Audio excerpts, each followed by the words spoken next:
Hi, it's me, it's Julie. Before we get started, I want to apologize for my Katharine Hepburn thing that I have going on. I'm still kind of sick, so I'm going to do my best not to hack and cough while I'm going through this. I've got my handy cup of ice water right here. Yay! Hopefully that will cut down a little bit on that whole icky thing that's going on. So, I found thought, well, what does Julie want to talk about today?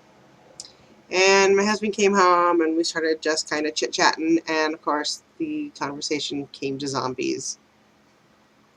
I don't know, don't ask. And so then it sparked kind of an idea. I will do a review on The Walking Dead. It happens to be one of our favorite shows. We look forward to it every week. And we just watched the season 2 season finale, which kind of blew our minds. So I'm not going to go through a whole lot of recapping. I mean, if you watched it, you already know what happened. If you haven't, you're probably not watching this anyway. And if you are watching it, you can, and there's 1,000,001 recaps. You can go to any review site, or you can even go to AMC.com and look it up.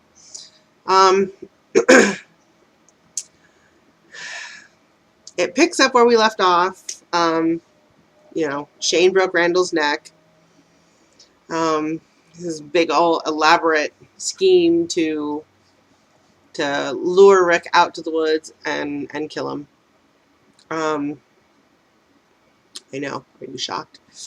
Randall turned into a zombie. Another shock. The big shock was Rick was on to him, but Rick brought a knife to the gunfight, and he won. Woohoo!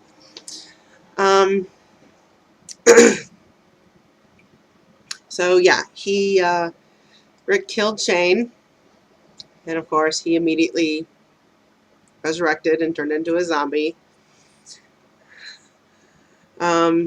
Carl, of course, sees the whole thing because nobody's keeping an eye on this kid. Not that I have any strong opinions about that whole fiasco. And then in the end, Carl is the one who shoots the zombified Shane, thus saving Rick. Okay, so then it picks up. There's this herd of zombies. A helicopter goes flying over the city of Atlanta. We assume it's Atlanta. That's what they've been leading us to believe anyway. So this helicopter goes flying over, and of course it catches the attention of some zombies. And they start to follow the helicopter because, who knows why. So there's walking, and they're gathering more zombies and more walking. More walking. They leave the city. More zombies. Until there's this giant herd of zombies situated coming up to the woods just outside of Hershel's farm. Just at the same time that, of course, Carl shoots Shane. And so, of course, the gunshot distracts them from the helicopter, which I would assume is already long gone by now, but whatever. Distracts them from their chasing of this helicopter, and then the credits start to roll. So it's pretty exciting at this point, though. It was like, yeah, white-knuckled. So you have a few moments to take some deep breaths, and excuse me, I've got some notes that I wrote down here. You have a couple of moments to take a deep breath, regain your composure, and calm down a little bit before it starts up. And that's where I'm going to leave it at this point. As I said, if you're watching this, you've probably already seen the show.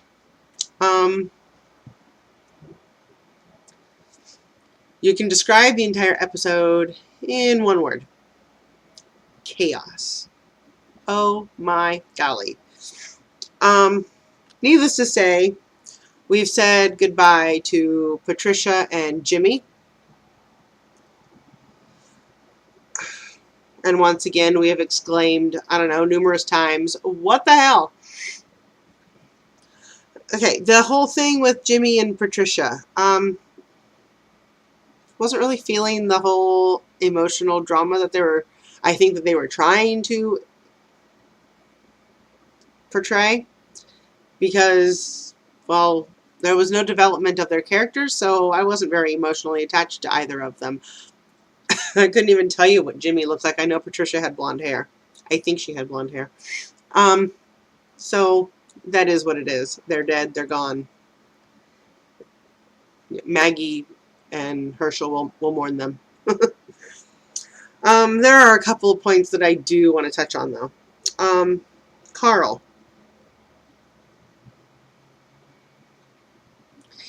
He has to be by far the worst 10-year-old child ever imaginable, ever imagined. I mean, oh my gosh. How difficult is it to understand? Stay in the freaking house! I don't know how many times that all of the adults have told this child to stay in the house. Get in the house. Go to the house. What else do you say about this child? I personally would write him off. I think he shouldn't live to see his 11th birthday, and they just need to be done with Carl already. They should have kept Sophia. She was far less irritating. Yeah, that's about all I have to say about Carl. Carl just needs to go. Lori. Lori needs to follow Carl. Perhaps they could become next Sunday's buffet. I don't know. I have never met a more irritating woman. She makes me roll my eyes every week. She's so out there and so everywhere. You never know where she's going with anything. The more I watch her, the more I wish that she would be devoured. Yeah.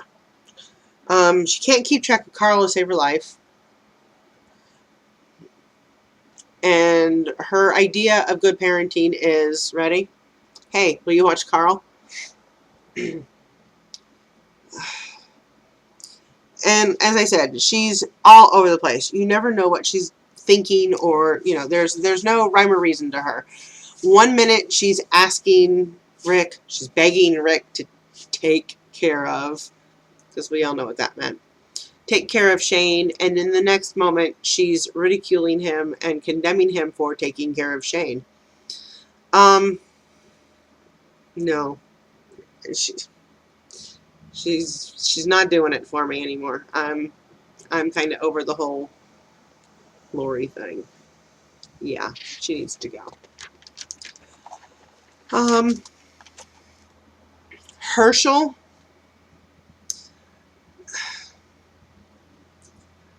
I was skeptical about him at first. I really wasn't sure what to think about him.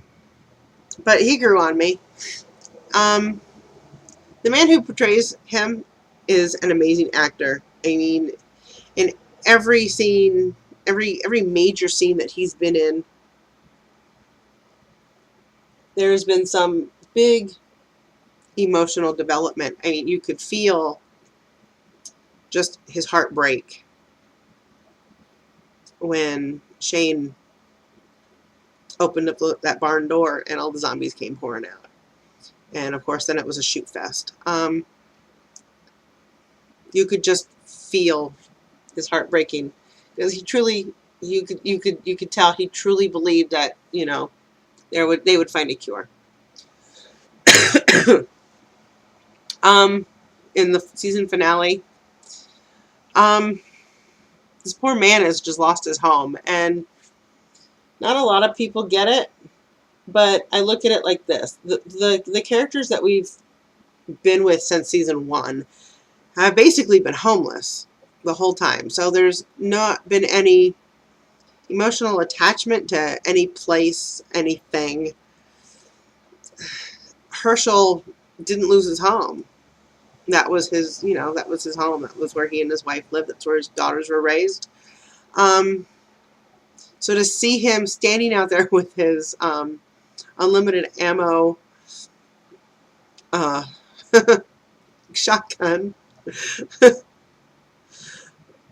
trying to defend his home against this stampede of zombies.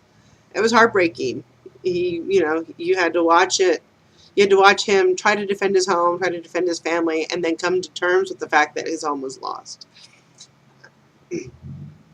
I think that he should win an award for the best line of the entire show, when it's just heartbreak on his face, and he said, oddly with a strange mix of humor,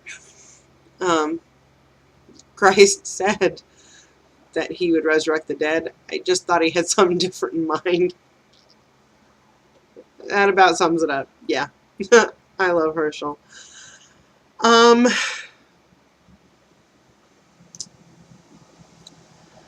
Andrea. I'm liking her more and more. I didn't like her at first. I thought, oh God, here's another whiny woman. Oh, she can't live with the fact that her sister was a zombie, and oh, boo-hoo, let me go kill myself. She's turning into quite the badass. Which we expected because, we all know what happens in the comic books. I haven't read the comic books, but, it's all over the internet. So we knew to expect that she would turn into a badass, but I am pleasantly surprised with her development. The fact that she was out alone by herself, being chased down by a small herd of zombie, and managed to survive that 24-hour period while carrying the bag of guns and ammo that Rick dropped. That's badass. It just proves that she's got guts of steel, balls of steel, and a pretty furious will to survive. Yeah. I like her. Andrea was pretty cool. Carol, dead weight. I don't know what to say about Carol.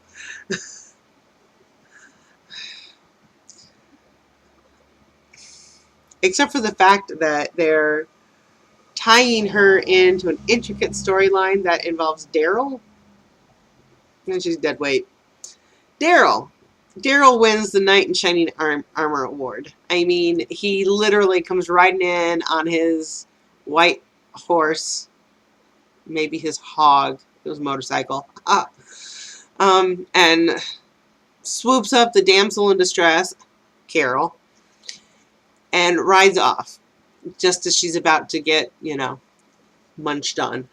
And, anybody who had any doubts that they could even write a romantic interlude between the two,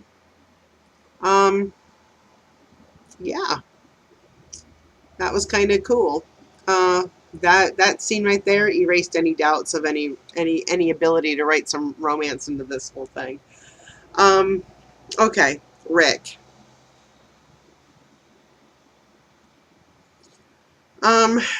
Of course, he's a leading male.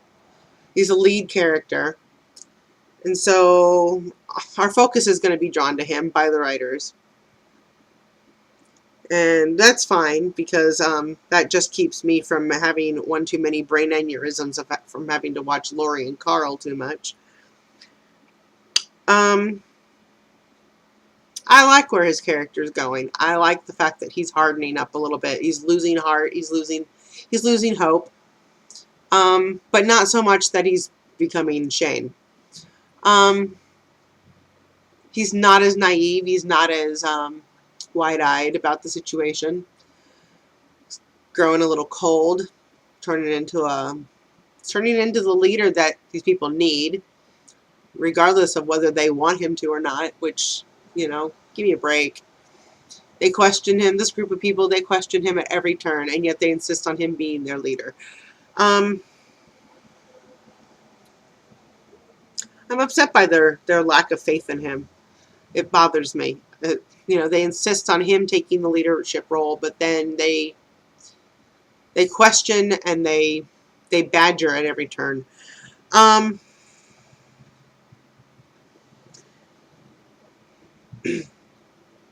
I'm glad that he finally revealed what Jenner said to him at the CDC.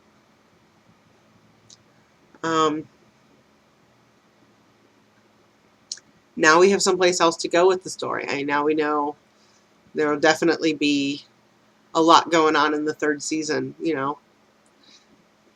The fact that everyone's infected. Yeah, that opens up a whole line of what are we going to do? What is that going to mean for Lori's baby? Wow. All in all, it was pretty exciting. It was a bit chaotic. There was a bunch of whining that I could have done without. But then, of course, Rick and Daryl saved the day by being badasses. So, yeah, that's what I think about the season finale of The Walking Dead. Thanks for watching.